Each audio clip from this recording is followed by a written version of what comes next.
네, 안녕하세요. 전정현 소장입니다. 안녕하세요. 고광현 운용역입니다.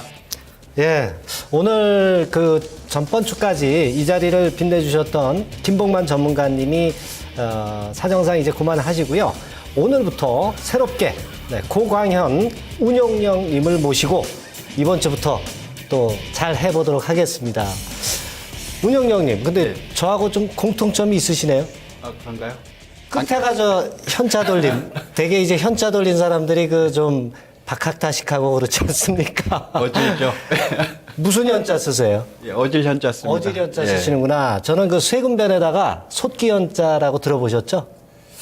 금시초문. 예, 그거 많이 씁니다. 그런가요? 예, 쇠군변에다가 어질 현자 할 때 오른쪽에 있는 거 그대로 붙여가지고 그 앞에 그 부수만 틀리고 현자는 뭐 역시 같으네요. 예, 되게 근데 현자로 끝나는 분들이 되게 좀 박학다식한 분들이 많더라고요. 그래서 하여튼 이번에 좀 도움을 좀 받아야 되겠고, 그리고 지금 운용역님 아니십니까? 예, 그렇죠? 맞습니다. 예. 제가 보니까 토마토에서도 그 토마토 패스에 운용역 그 강의가 있더라고요. 그렇죠. 그 얼마나 준비하시고 그렇게 덜컥 되셨습니까? 얼마나 되셨어요? 예. 저는 한 두 번 봤거든요. 시험을 두 번 봐서. 그러니까 거의 1년 걸렸죠. 그러니까 네, 두 번 그러셨구나. 봤으니까. 예. 그러셨군요. 그 어려운 운용역님, 그거 되기가 참 어려운 것 같은데 많이 떨어지더라고요. 예, 조금 하여튼 난이도가 있으니까 네. 아무래도 그 갖고 계신 지식을 활용해서 저희 팀에 좀 많이 도움 좀 주시고요. 그리고 이제 참고적으로 보면은요, 데스매치라고 있죠, 여러분들. 데스매치에서 지금 이번 주에 계속 1위 하고 계시죠? 오늘 보니까 랭킹 1위인데, 그 뭐 특별하게 무슨 비결 같은 거 혹시 있으십니까? 어떻게? 뭐 비결이라고 하면은 일단은 네네. 시장의 흐름을 잘 파악하고 올라갈 종목을 콕 집어서 이제 매매했던 것이 이제 좋은 성적을 보였는데, 지금은 시장이 워낙 변동성이 참 심하고 그러지 않습니까? 특히 뭐 대형주 쪽도 좀 어렵고 그런 상황인데, 지금 특히 좀 코스닥 개별주 쪽에 좀 강세를 보여가지고 그쪽에 좀 시장의 맥이라든지 수급이 그쪽으로 쏠리는 것을 확인하고 그쪽으로 이제 들어갔던 것이 뭐 운이 좋았던 것 같습니다. 네. 뭐 그래도 겸손하시게 운 타령을 하십니다만 실력이 좋아서 그러시죠. 네, 실력이 좋으셔서 그런 것 같고요. 저희 팀에는 상당한 원군을 좀 이번 주부터 좀 얻은 것 같습니다. 자, 오늘 한번 힘차게 좀 출발을 해볼 텐데, 근데 오늘 보니까 중국 증시가 엄청나게 급락을 했어요. 그렇죠. 예. 한 7% 이상 오늘 빠졌죠. 해서. 근데 뭐 사실 뭐 어떻게 보세요? 그 중국 증시 오늘? 뭐 크게 걱정할 일은 없다고 봅니다. 왜냐하면은 중국 증시가 사실 작년 여름까지만 하더라도 진짜 2000선에서 박박 기어다녔거든요. 네, 그런데 그렇죠. 뭐 7월, 8월 넘어서면서 지금 거의 뭐 고점 3,400포인트까지 갔었지 않습니까? 그래서 거의 뭐 70% 올라갔던 거죠. 70% 올라갔기 때문에 거기서 뭐 7% 정도 밀린 것은 뭐 크게 상관이 없는 것 같고요. 일단 중국 당국이 좀 그런 증시의 이제 급등 과열을 이제 뭐 신용거래 쪽 그쪽을 이제 원인으로 지목해서 그쪽을 이제 규제하겠다 이런 소식이 전해지면서 뭐 급락을 보였습니다만은 뭐 점차적으로 뭐 안정될 것으로 보이고 재차적인 상승이 좀 나올 것으로 보입니다. 우리 시장하고는 뭐 크게 영향은 없을 것 같고 우리는 우리 본연대로 매매를 하고 가시면 될 것 같습니다. 네, 그러게요. 사실 뭐 호사다말하고 중국 증시가 워낙 좋다 보니까 중국 정부에서도 좀 과열을 늦추려고 하는 거지 과열을 완전히 시키려고 하는 차원은 아닌 것 같고요. 다행히 우리 대한민국 같은 경우는 이제 ECB 영향을 좀 받아서 중국 증시의 급락에 그렇게 크게 영향을 좀 안 받은 것 같아서 좀 다행이고요. 좋은 쪽으로 좀 진행이 좀 됐으면 하는 그런 바람입니다. 자, 서두가 좀 길었습니다. 네, 오늘 한번 주제 먼저 살펴보고 출발하겠습니다. 자, 주제 보여주시죠.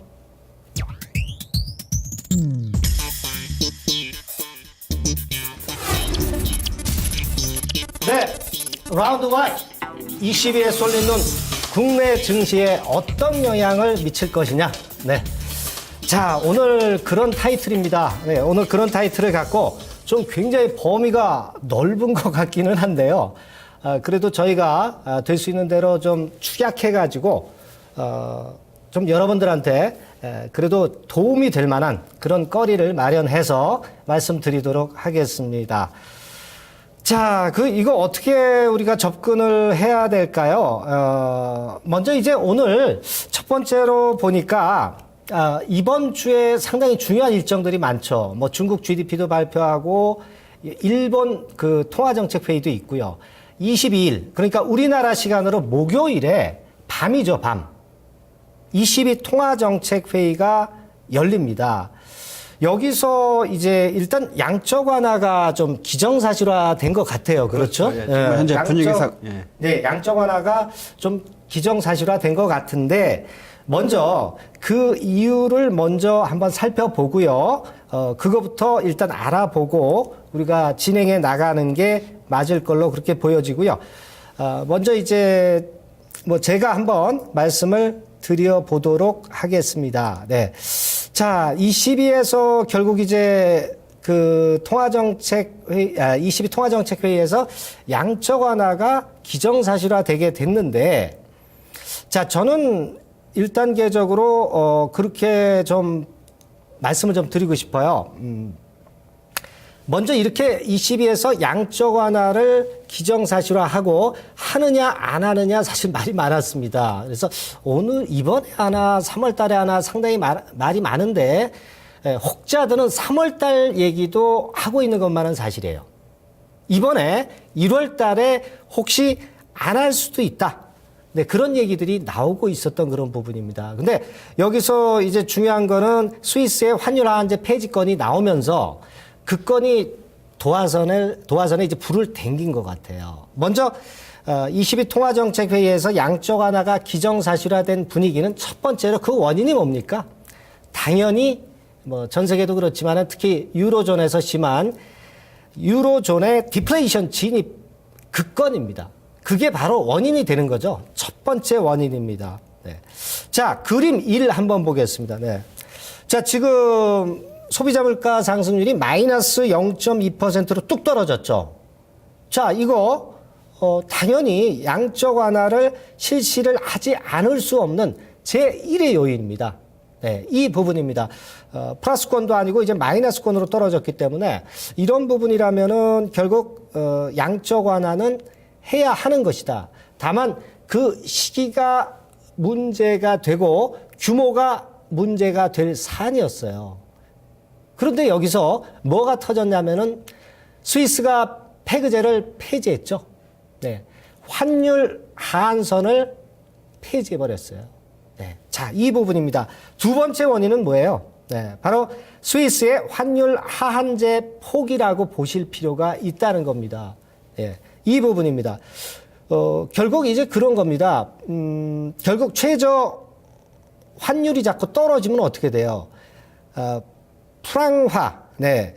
결국 이 스위스의 프랑화가 고평가가 되는 거죠. 네, 고평가가 끝없이 되는 것인데, 자, 이거를 자꾸 최저 환율제로 해서 방어를 하다 보니까 말이죠. 어떻게 되겠습니까? 스위스 중앙은행에서 돈을 가지고 유로화를 끌어들여서 사들이는 것도 한계가 있을 수밖에 없다는 얘기죠. 결국 하한선을 정해놨다는 얘기는 뭐예요? 결국 그 하한선을 지키기 위해서 남아도는 유로화를 중앙은행에서 걷어들여야 되잖아요. 걷어들여야 됩니다. 그렇죠? 걷어들이다 보니까 중앙은행에서 사줘야 되다 보니까 중앙은행의 자산이 자꾸 불어나는 거죠. 그러니까 유로화는 양적 완화 때문에 자꾸 뚝뚝 떨어지는데 프랑화는 자꾸 올라가고 그러면 남아도는 유로화를 수거를 엄청나게 많이 해야 될 거 아니에요. 그렇게 하게 되면은 스위스의 중앙은행 자산은 자꾸 불어나게 됩니다. 이걸 어떻게 감당할 거예요? 감당 못 한다는 얘기죠.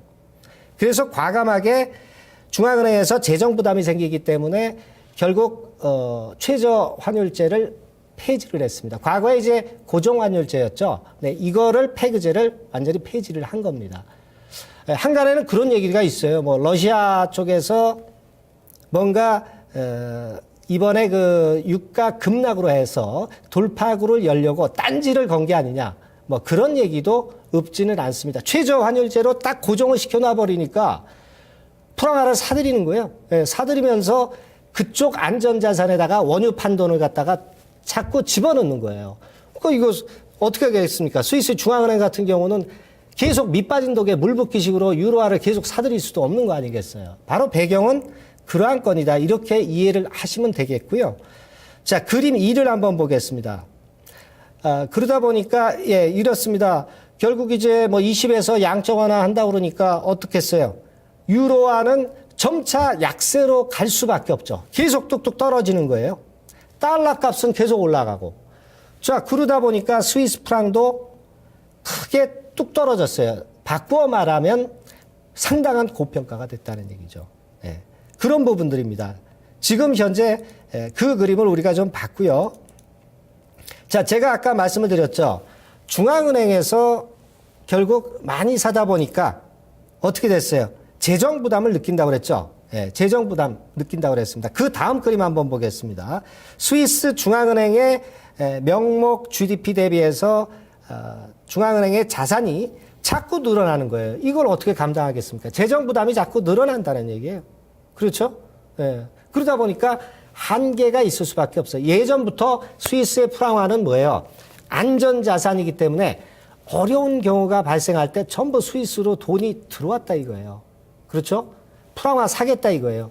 고평가가 크게 벌어질 수밖에 없죠. 자꾸 그 현상이 이어질 수밖에 없다는 얘기예요. 그 포인트입니다. 그 포인트고요. 그 다음에 이제 그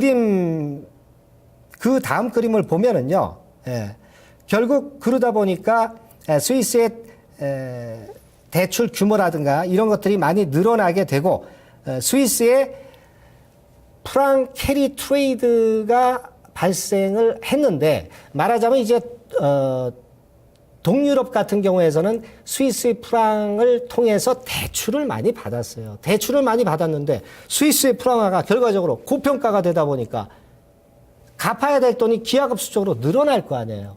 악순환이 되는 거죠. 바로 이와 같은 부분들이에요. 네. 그런 것들입니다. 자, 그런 부분들이에요. 그래서 제가 이렇게 그림을 통해서 말씀을 드렸지만은 결국은 스위스의 환율 하한제가 폐지가 되면서 결국은 22에서 양적 완화는 점차 빨리 할 수밖에 없다는 얘기죠. 스위스가 왜 최저환율제를 폐지했겠습니까?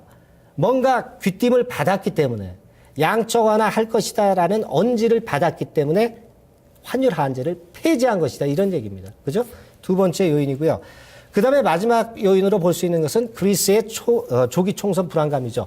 25일 날 결국 하게 되면은 시리자당이 승리를 하게 될 것이고 그에 따라서 뭐 유로존 탈퇴 문제라든가 이런 건이 불거질 수 있기 때문에 이런 건들이 역시 양적 완화를 빨리 하게 될 수 있는 그런 기정사실화되는 그런 건이라고 저는 봤어요. 네, 그렇게 봤는데 고강현 운용령님이 보시는 견해는 어땠습니까? 예, 저도 뭐 상당히 이제 소장님 의견에 상당히 좀 비슷한 점이 좀 있긴 합니다만 조금 더 부연 설명해서 말씀을 드리도록 하겠습니다. 최근에 보면은 이제 양적 완화 기대감 속에서 유럽 쪽 뭐 지수도 상당히 좀 좋은 모습을 보여주고 있습니다. 이제 범유럽 지수인 유로퍼스 300 지수가 뭐 7년 내 이제 최고 고점을 계속해서 기록하고 있는 상황이고 독일 닥스 지수도 역시 뭐 사상 최고치 경신 그런 상황이고 스위스 증시도 뭐 지난번에 뭐 상당히 좀 흔들렸습니다만 또 조정 후에 회복되는 모습을 보여주고 있는데 이것은 현재 그 유럽의 양적 완화 기대감이 점점 고도되고 있다. 뭐 그것을 좀 나타내고 있는 뭐 증거라고 볼 수가 있겠습니다. 그런 양적 완화를 이제 거의 뭐 기정사실화되는 이유가 이제 유로존의 뭐 소비자 물가 상승률이 지금 현재 마이너스 0.2%로 오히려 마이너스 성장하면서 지금 2009년 9월 이후에 지금 최저치를 기록하면서 지금 디플레이션에 대한 우려가 아주 심화되고 있는 상황이기 때문에 이것을 어떻게 타개하고 극복할 것인가 이거에 대한 많은 논의가 좀 되고 있고요. 또 최근에 ECB가 이제 그동안에 이제 국채 매입했던 것이 이제 합법이라고 하는 이제 유럽 사법재판소의 이제 결정이 나오면서 그런 QE 즉 양적 완화에 대한 실시에 대한 여건이 사실상 많이 무르익은 것이 아닌가 이런 좀 그 분석들이 좀 계속해서 좀 나오고 있습니다. 아까 말씀하셨던 뭐 스위스의 즉 SNB 즉 스위스 중앙은행의 이제 환율 하한제 뭐 폐지도 같은 측면에서 좀 보시면 될 것 같습니다. 그래서 어떻게 드라기 총재하고 스위스 중앙은행과의 어떤 연결고리 내지는 어떤 의사소통이 있었기 때문에 그렇게 좀 할 수가 있는 것이고, 그것이 시장에 지난주에는 뭐 변동성도 가져왔습니다만 지금 현재 어느 정도 좀 회복세를 좀 보이고 있는 그런 상황이고, 예, 그런 상황이고요. 특히 최근에 보면은 이제 드라기 총재하고 독일의 이제 메르켈 총리하고 이제 회동한 걸로 좀 나와 있는데요. 그것은 이제 그런 양적완에 대해서 강력한 지금 현재 반대를 하고 있는 독일 입장을 어느 정도 수용하면서 새로운 양적완에 대한 그런 방안이라든지 그런 수용안을 좀 새로 채택하기 위해서 회동한 것으로 좀 보여지고 있습니다. 특히 이제 독일이 강조하고 있는 것이 뭐냐면은 이제 국채 등급의 이제 리스크가 있는 나라의 그 국채를 22 회원국 중에서 이제 재정 기여도가 큰 뭐 선진국 쪽으로 전이시켜서 안 된다. 그런 것이 이제 독일의 강력한 입장인데, 이것을 이제 드라기 22 총재가 어느 정도 수용하는 그런 회담이 있었을 걸로 보이고요. 그런 측면에서 본다고 하면은 이 양적 완화 실시는 이제 뭐 거의 뭐 기정사실화되고 있고, 뭐 그 규모만이 이제 문제된다고 할 것 같습니다. 아, 네, 그렇군요. 근데 상당히 제가 운영령님 말씀을 들으니까 깊이가 있게 연구를 많이 하신 것 같아요. 아, 그런가요? 근데 혹시 주변에서 뭐 교수님 같다는 말씀 안 들으시나요? 글쎄요.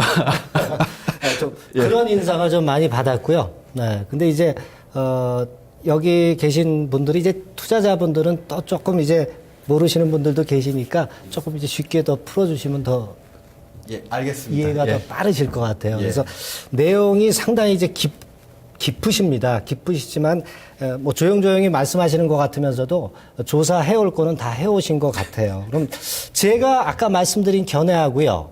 조금 뭐 이론이 있다든가 조금 틀린 부분은 혹시 없으셨습니까? 예, 뭐 거의 뭐 대동소이하다고 거의 좀 대동소이하고 그러면 이제 다른 부분에서 또 이견이 있을 수 있고 마지막에 투자 전략에서 조금 이제 엇갈릴 수 있는 부분도 있고 이제 그러니까 거기서 한번 저희가 이제 찾아봐야 될 것 같아요. 우리 이 프로그램이 지금 현재는 이제 맞수 배틀이죠. 배틀입니다. 배틀이니까 그냥 제가 뭐 틀린 거 있으면 허심탄회하게 지적을 해주세요. 저도 뭐 지적을 드릴 테니까. 예, 알겠습니다. 아시겠죠? 예. 예. 자, 오늘 처음 오셨기 때문에 제가 잠깐 말씀을 좀 드렸고요. 자, 그렇게 되게 이제 견해는 엇비슷하게 이제 맞아 떨어지는 것 같아요. 아직까지는 이견은 좀 없습니다. 그럼 두 번째 코너로 한번 넘어가 보는데요. 자, 두 번째 질문이죠. 양적 완화 규모는 얼마로 예상하시느냐? 단답식이네요. 단답식이기 때문에 뭐 구태의연하게 또 설명을 뭐 크게 드릴 건 없을 것 같은데 저는 5천억 유로 규모로 봤는데 운영령님은 어느 정도로 보세요? 저는 뭐 최소한 그거는 뭐 일단 기본 베이스고 5천억 유로는 기본 베이스고 그 이상은 좀 나와줘야 되지 않을까 이렇게 싶습니다. 왜냐하면은 이미 양적 완화 실시에 대한 것은 이미 뭐 지금 바로 나온 것이 아니라 뭐 작년부터 계속해서 좀 나온 상황이기 때문에 그냥 5천억 유로다 이렇게 된다고 하면은 오히려 시장의 반응은 좀 차갑게 또 식어버릴 수가 있거든요. 네. 그래서 지금 뭐 글로벌 경제라도 특히 유럽 쪽 경제가 뭐 사실 그렇게 뭐 녹록한 상황이 아니기 때문에 이것을 어떻게 살릴 것인가 이렇게 한다고 하면은 최소한 한 7천억 이상, 7천억 유로 이상 아니면은 뭐 경우에 따라서 1조 유로 이상을 좀 풀어놔야 좀 그 유럽 쪽 경제가 좀 살아날 것 같고 그렇게 해야 또 글로벌 경제 또 그 다음에 해야 또 그럼 유럽 자금이 또 우리나라 또 증시로도 조금 일부 또 들어온다고 하면은 우리 증시도 또 긍정적인 영향을 받을 수 있을 것 같고 뭐 그렇게 생각합니다. 네, 그러게요. 저도 되게 그렇게 생각은 드는데 이번에 당장은 제가 볼 때는 뭐 7천억 이상 하기는 조금 어렵다고 볼 수 있는 게 저는 또 이유가 있다고 봐요. 물론 이제 과거에 뭐 ECB라든가 이런 쪽에서 그 드라기가 했던 얘기 중에 그런 얘기가 있죠. 뭐 2조 내지 3조 유로 정도 한다. 그런 얘기가 좀 있었거든요. 그렇다고 한다면은 사실 이번에 원래 한 1조 얘기 자꾸 나오는 게 바로 그거지 않습니까? 앞으로 2조, 3조 정도 한다면은 뭐 1, 2, 3차 양적 완화한다고 그럴 때 최소한 이번엔 한 1조 정도는 해야 되는 게 아니냐. 그런 얘기들이 사실 많이 돌아요. 예, 많이 돌기는 하는데 실제로는 1조까지 하지 못하는 이유가 저는 이렇게 봅니다. 이번에 스위스 그 패그제 폐지 있지 않습니까? 스위스 같은 경우가 사실 그 아무래도 흑기사 역할을 좀 해왔지 않습니까? 유로존에 국채를 매입해줬던 것이 사실 그 스위스였거든요. 근데 이제 스위스가 이번에 그 고정환율제 폐지하고 패그제 폐지하고 이제 국채 매입을 어느 정도 이제 안 하고 가겠다는 얘기 아닙니까? 그만큼 유로존에서 스위스의 역할이 지대했는데 스위스가 딱 빠져버리니까 아무래도 양적 완화 규모는 좀 축소될 수 있지 않겠나 하는 좀 생각이 드는데 그 부분은 어떻게 보세요? 예, 축소된다고 하면은 아까도 말씀드렸습니다. 일단은 시장의 반응은 또 차갑게 식을 수밖에 없는 것이고 지금 현재 뭐 유럽 쪽 아까 뭐 유럽 범유럽 지수라든지 뭐 독일 그다음에 스위스도 뭐 지난번에 좀 출렁 변동성했다가 좀 지금 회복되는 그런 상황인데 이것이 다시 재차 좀 변동성으로 간다고 하면은 또 전 세계적으로 이 세계 증시 뭐 동조화 현상에서 우리 시장에도 뭐 사실 좋은 소식이라든지 유럽 쪽이라든지 미국 쪽에 뭐 호재성 뉴스가 우리 시장에 곧바로 반영되지는 않는 반면에 악재성 소식이라 이런 것들은 바로바로 또 직격탄을 날리는 것이 그동안 뭐 몇 년 동안의 지금 그런 결과이기 때문에 일세 이번에는 조금 더 써야 되지 않을까 싶습니다. 해서 뭐 최소한 7천억 유로 이상 뭐 1조 유로 이상 좀 써줘야 물론 단계 뭐 한 번에 이것보다도 이제 차츰차츰 이제 물론 단계를 밟아 나가겠습니다만은 조금 더 시장의 기대치보다는 조금 더 써야만이 좀 시장도 안정되고 유럽 시장도 안정되고 또 그 영향을 받아서 또 우리 시장도 또 좋은 영향을 받을 것 같습니다. 네, 뭐 사실 드라기가 하는 그 얘기하는 발언 이걸 좀 봐야 되겠지만은 저 개인적으로는 이런 생각을 합니다. 예전에 그 유럽이 했던 행태로 봐가지고는 초반엔 좀 적게 풀고 뭐 2, 3차 때 조금 더 많이 푸는 그런 쪽으로 갈 수 있지 않겠나. 왜냐하면 뭐 그리스 총선권도 있지 않겠습니까? 그리고 이번에 스위스 프랑화권과 관련된 이 변동성도 어느 정도 좀 체킹을 해야 되겠고 그렇기 때문에 초반에는 좀 조심스러운 정도에서 적게 풀었다가 2차나 3차 갈 때 좀 많이 풀지 않겠나 이런 생각을 좀 저는 개인적으로 해보고 있고요. 제가 그림을 한번 준비해봤는데 그림 6번 한번 보겠습니다. 그림 6번. 예, 그림 6번 보면은 최소 1조 유로 수준의 QE 정책을 추진하는 것은 맞아요. 네, 그림 6번입니다. 네, 그림 6번. 주요국 그 중앙은행 자산 이런 건과 관련해서 좀 보면은요. 예, 요 그림이 아니고 주요국 중앙은행 자산권이죠. 그림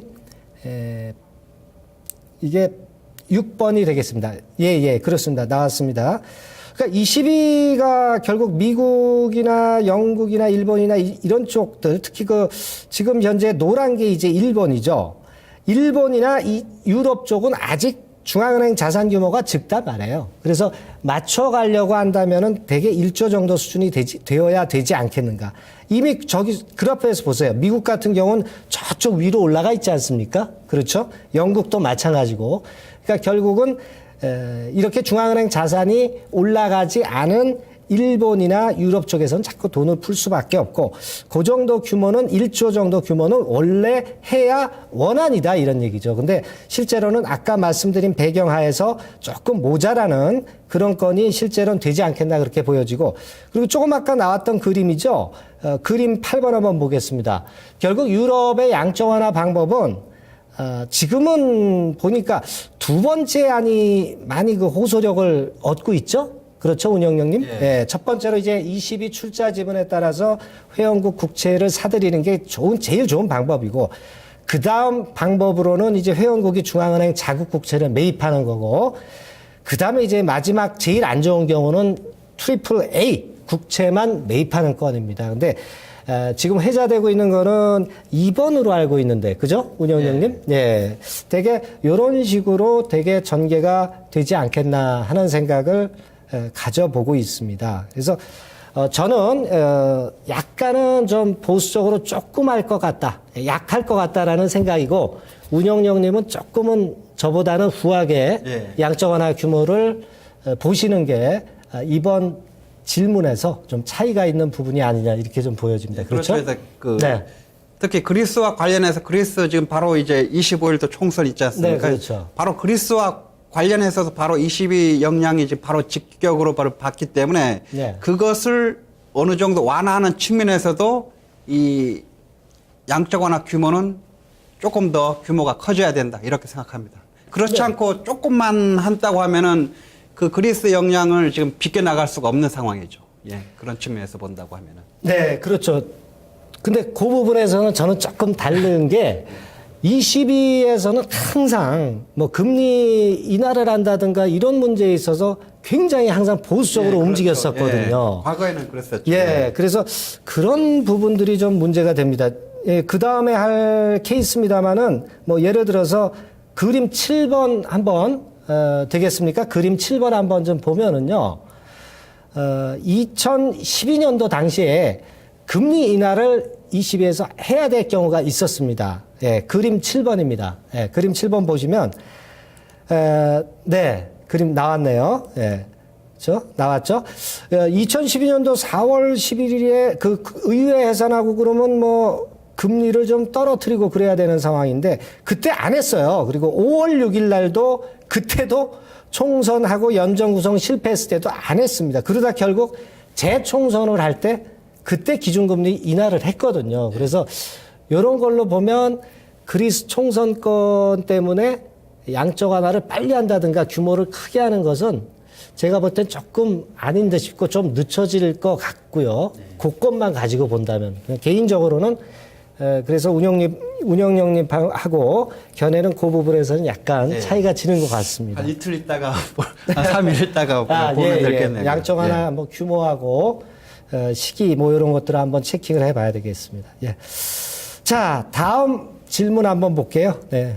자, 다음 질문은 뭐예요? 양적 완화 규모가 우리가 이제 저는 5천억 정도로 말씀드렸고 운영령님은 조금은 더 위쪽으로 7천억으로 말씀을 주셨는데 근거는 하는 질문입니다. 근거는 먼저 이제 제가 좀 말씀을 좀 드리고 싶은 부분은요. 국내 우리 그 한국적인 상황에서 보면은 국내에서는 대EU 수출이 사실 조금 이제 부담스러운 그런 측면들도 없지 않아 좀 있습니다. 뭐 요거는 네, 예.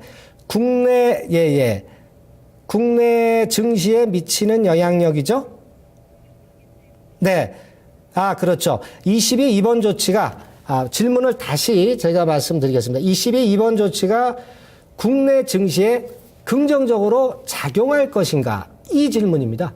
예, 국내 증시에 과연 긍정적으로 작용할 것인가? 이 부분인데, 예, 아니요로 일단 답을 해야 됩니다. 예, 이게 흑백 논리지만 저는 중간을 좀 택하고 싶은데, 예, 아니요로 답변을 해야 되기 때문에, 저는 아니요라고 했습니다. 운영령님은? 저는 예라고 했습니다. 아, 예라고 그러셨어요. 예. 아, 예.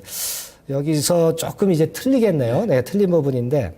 자, 근거는 그렇습니다. 저는 이제 제가 먼저 말씀드릴까요? 예. 네, 근거는, 첫 번째로 이제 아무래도 이제 유로화 약세가 되면은 우리의 그 유로화 대비해서 환율은 자꾸 이제 떨어지죠. 네, 떨어집니다. 그러니까 한국하고 유로화권만 가지고 살펴본다고 한다면은 그렇다면은 거기에서는 우리가 한국이 좀 부담이 있을 수 있는 부분이 아니냐. 저는 이제 그런 측면들을 먼저 봤어요. 예. 그래서 그림 5번을 한번 좀 보면은요. 네, 그림 5번. 네, 나오죠. 국내 대EU 수출 동향을 나타내주는 표입니다. 네. 자, 역시 이런 부분들을 좀 보면은요, 그런 느낌이 없지 않아 들죠? 물론 이제 우리가 달러화라든가 엔화권이라든가 이런 부분에도 영향을 좀 받지만, 유로화 자체로만 보면은 그런 측면에서 좀 부담이 좀 있다라고 좀 봐야 되겠고요. 그리고 이제 두 번째로 제가 지적을 드리고 싶은 부분은, 아까 말씀드렸다시피 저는 이제 양적 완화 규모가 좀 작게 봤기 때문에 그 실망스러운 양적 완화 규모 때문에 1단계적으로 국내 증시에 아주 긍정적으로 작용하고 있지는 않을 것으로 봅니다. 약간의 심리적인 센티멘탈적인 플러스 요인은 저는 있다고 봐요. 예, 있다고 봅니다. 그러나 그것이 어떤 고점을 돌파해서 아주 큰 시세가 난다고 좀 보고 싶지는 않기 때문에 그런 근거로 좀 말씀을 좀 드렸고요. 그리고 아까 좀 봤습니다마는 22의 보수적인 행태라는 거죠. 그러니까 아까 그림 7번 잠깐 봤죠? 네, 그림 7번 잠깐 봤지만 할 듯 하면서 안 하는 행보입니다. 금리 인하 같은 경우도 그럴진데 양적 완화 같은 경우도 그렇게 될 개연성도 없지 않아 있고 또 한다 하더라도 초반에는 1차 때는 규모가 좀 적을 가능성이 있기 때문에 아까 그림칠은 제가 보여드렸기 때문에 다시 보여드리지는 않겠습니다. 그런 건의 원인을 좀 봤고요. 그 다음에 네 번째 요인으로는 이머징 마켓 중 타국가로 외인 자금 쏠릴 가능성. 이건 제가 왜 이렇게 말씀을 드렸냐면은 지금 이제 물론 이제 유럽에서 양적 완화를 한다. 그럼 이머징 시장으로 돈이 들어온다. 우리가 단순하게 그렇게 생각할 수 있지만 돈이 들어오는 강도가 틀리다는 얘기죠. 뭐 말하자면 우리나라 자본자유화 할 때처럼 중국 쪽으로 자금이 더 많이 들어가고 우리 시장은 세컨드나 서드 정도가 된다는 얘기입니다. 지금도 오늘 같은 경우도 보세요. 대형주들 많이 내렸던 거 올라는 왔지만은 기관이 매수했지 외인이 매수를 했다고 볼 수는 없거든요. 선물하고 프로그램이 매수를 한 거지 실제로 현물에서는 아직 움직임이 없다는 얘기입니다. 그래서 이런 부분들을 좀 보면 이머징 시장 내에서도 돈의 유입이 차별화될 개연성이 있기 때문에 그런 부분을 저는 지적을 드리고 싶고요.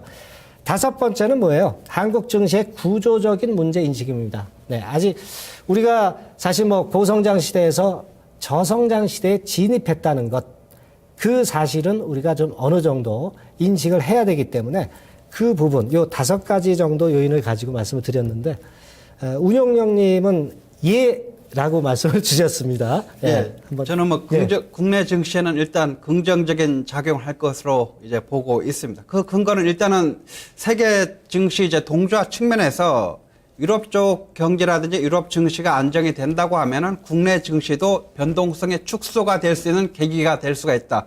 그동안에 우리나라 증시 자체가 계속해서 변동성, 지난 뭐 4, 4분기에도 뭐 계속했고요. 불과 지난주까지만 하더라도 거래소 시장은 역시 변동성이 좀 나왔었는데 유럽 쪽이 안정되면서 우리 시장이 점점 변동성이 축소된다고 하면 이제 상승으로 갈 수 있는 길목에 있게 된다. 이런 측면으로 바라봤습니다. 특히 22의 양적 완화 이 정책이 뭐 미국이라든지 그 영국처럼 이제 경기 부양 효과를 이제 확실하게 내주는 것은 결국은 이제 그런 자금으로부터 신용 창출이라든지 이제 실업률 개선을 어느 정도 이뤄낼 수 있는가. 그것이 이제 유럽의 그 양적 완화 정책의 이제 핵심이라고 할 수 있는데 지금 현재로서는 조금 이제 자금이 충분하게 좀 와야 될 것 같습니다. 그래서 어느 정도가 좀 뒷받침돼야만의 그런 정책이 효과를 나타낼 수가 있는데 지금 그런 정책적 효과가 최소한 뭐 단기간에 이번에 자금이 이제 푼다고 이런 뭐 결정이 냈다고 해서 바로 효과가 나타난 것이 아니라 적어도 뭐 가을 즉 3분기 내지 한 3, 4분기 정도는 지나야 그 어떤 가시적인 성과를 볼 수가 있을 것 같습니다.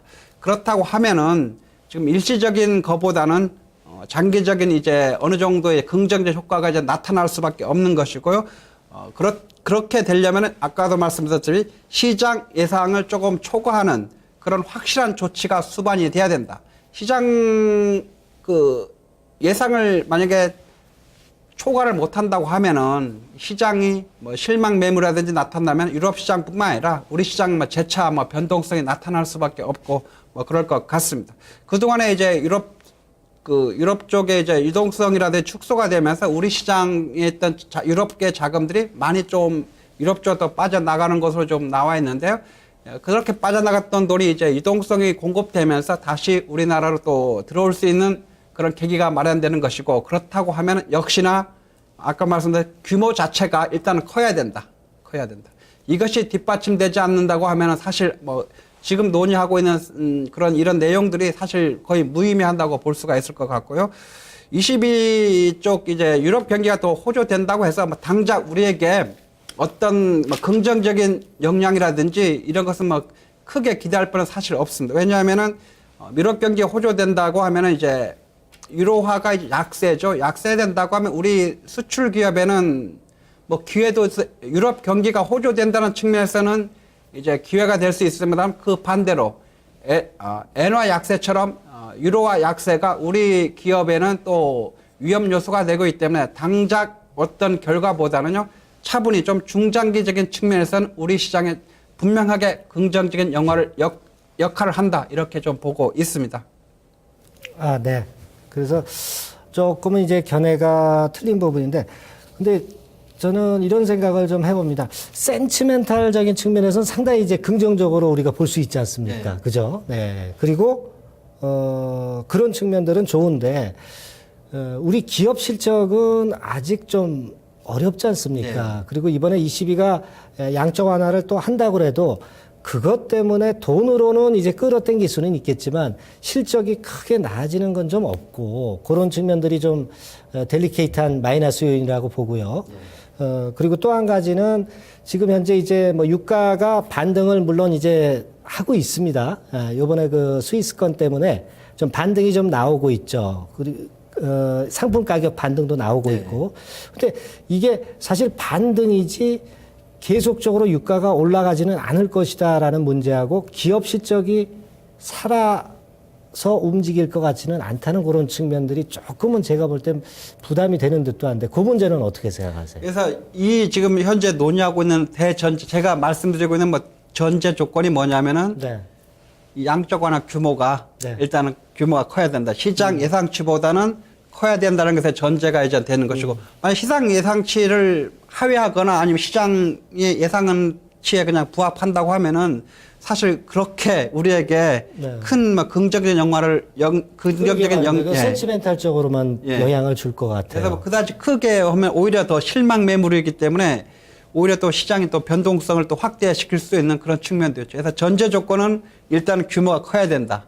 이렇게 좀 네. 말씀드리고 싶습니다. 중요한 것 같아요. 그래서 운영형님하고 저하고의 견해 차이는 바로 그거죠. 규모입니다. 규모. 규모가 좀 더 세져야 되겠다. 네. 그죠? 네, 규모가 세지느냐, 약해지느냐. 그게 일단 상당히 중요한 것 같고, 목요일 밤에 그 부분을 우리가 또 살펴봐야 되지 않겠나. 그렇게 좀 보여집니다. 자, 그러면 이제 전략으로 넘어가야 되겠죠? 네, 전략 쪽을 우리가 안 했죠? 네, 전략. 네. 그렇다면 이거 우리가 22 양적 완화 조치에 따라서 투자 전략을 어떻게 가져봐야 될 것이냐. 저 같은 경우는 조금은 이제 약간의 이제 보수적으로 이제 봤기 때문에 첫 번째로 이제 상품 가격은 반등 수준으로 인식을 한다는 그런 전제를 갖고 말씀을 좀 드리고 싶습니다. 그래서 중우장대형 대형주. 오늘 중우장대형 대형주들이 엄청 올랐습니다. 그죠? 꽤 올랐죠. 네, 오일주들이나 중공업주들 상당히 올랐어요. 네, 그렇기는 한데, 아직은 제가 볼 때는 그래요.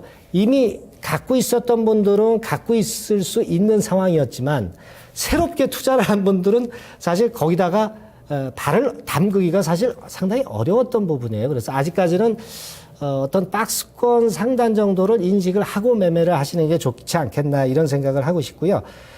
그리고 대형주 같은 경우는 오늘은 뭐 선물하고 프로그램 쪽에 들어오고 기관 들어와서 올렸는데 현물에서 과연 외인들이 따라 들어오느냐? 요걸 우리가 체킹을 해봐야 되지 않겠나. 그게 제일 현실적인 문제 같고요. 그렇기 때문에 성장형 중소형주 쪽을 좀 선별 매매를 해야 되겠다. 네, 이런 결론입니다. 간단하게 말씀 주시죠.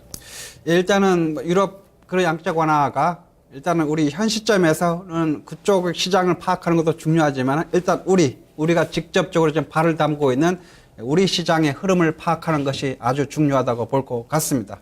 유럽 시장의 지금 현재 수출 규모가 사실 뭐 그렇게 뭐 일본이라든지 미국 쪽 아니면 중국 쪽에 비해서는 그다지 지금 현재 뭐 한 9%였기 때문에 뭐 우리나라 경제 규모에 비해서 그렇게 큰 규모는 아니다. 이렇게 본다고 하면은 사실 즉 22 양적 완화 조치가 아주 큰 규모로 진행되지 않는다고 하면은 하나의 변수에 지나지 않을 수가 있습니다. 왜냐하면 직접적으로 우리 시장에 영향을 미치는 것이 아니라 그쪽 시장을 거쳐서 매개체로 해서 자금을 매개체로 해서 우리 시장에 간접적으로 영향을 미치는 거기 때문에 일단은 변수 중에 하나로 파악해야 될 거고 그쪽에서 많은 큰 규모, 아주 우리 시장 예상을 뛰어넘는 큰 규모가 아닌다고 하면은 그렇게 큰 기대는 하지는 말아야 될 것 같습니다.